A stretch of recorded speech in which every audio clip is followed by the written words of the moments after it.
सुप्रा होता है वो कितने उसमें होता है 1:1, ठीक है। कितना होता है अनुपात 1:1।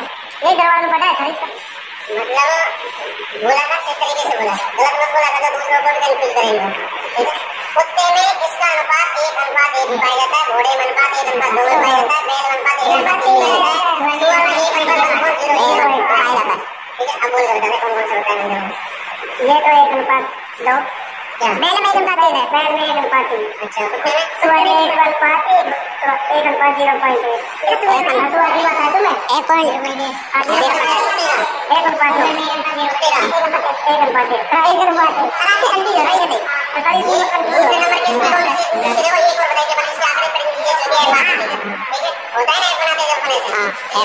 और ये जो इसमें धुआं पाई जाती थी, ठीक है, मेलोडी से बताई थी, ठीक है, नीचे की साइड में, ठीक है, जैसे जो